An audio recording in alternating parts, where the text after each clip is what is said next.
is in fact England. The eagle's wings on top of the lion are none other than the United States of America.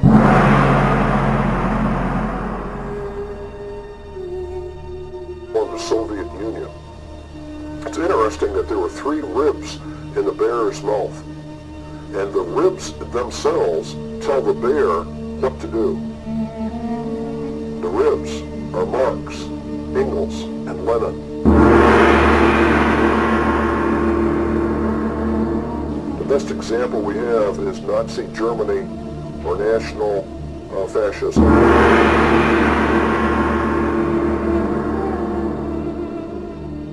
Not a nation. It's not a state. What is it then? That it rises up and devours, it says, the whole world, absorbs the nations, destroys their constitutions, takes over their sovereignty, and rules their people with an iron fist. It's the United Nations.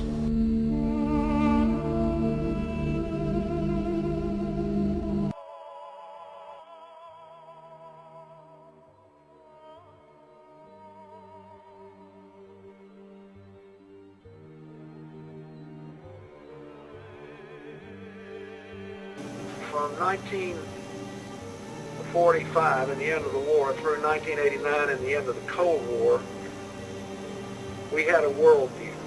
Republican and Democratic presidents alike, from Harry Truman to George Bush, stood for freedom and stood for certain propositions that would make America strong and healthy and grow the middle class and shrink poverty and stand against communism.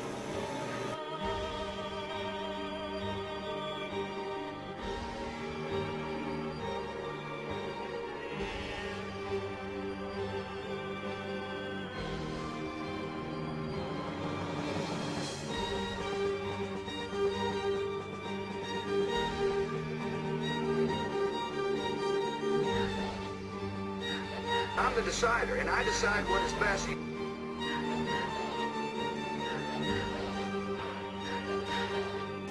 And after 1989, President Bush said, and it was a phrase that I often use myself, that we needed a new world order.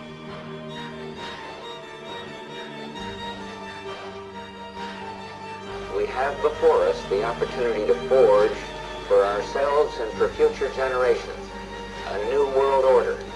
A world where the rule of law, not the law of the jungle, governs the conduct of nations. When we are successful, and we will be, we have a real chance at this new world order, an order in which a credible United Nations can use its peacekeeping role to fulfill the promise and vision of the UN's founders.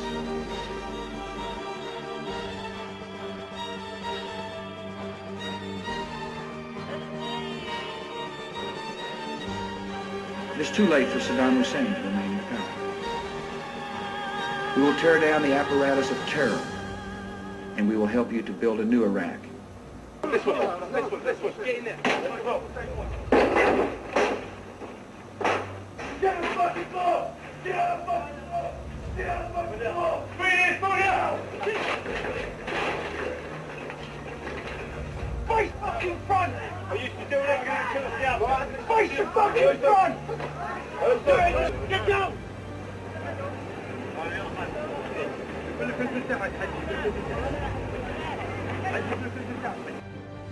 Saddam Hussein and his sons must leave Iraq within 48 hours.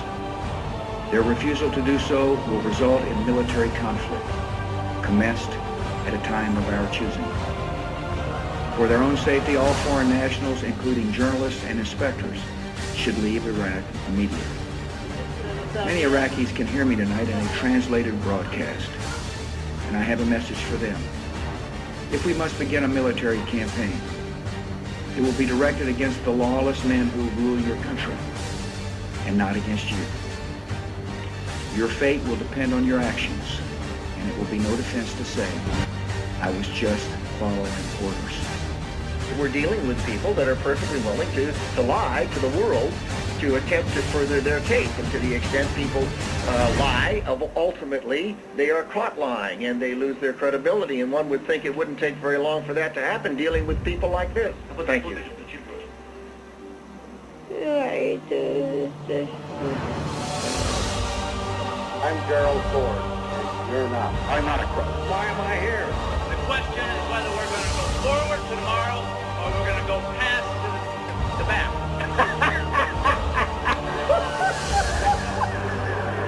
You ain't seen nothing yet. You ain't seen nothing yet. You ain't seen nothing yet. Doing everything we can.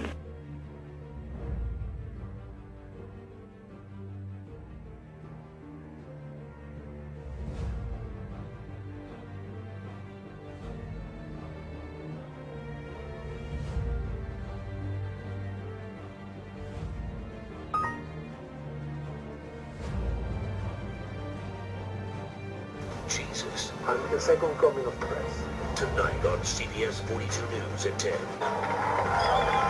75 years ago, a plague descended upon the world and covered the nations of Eastern Europe like a dark cloud. Ladies and gentlemen, a more benign but equally insidious plague has fastened itself upon the families of America.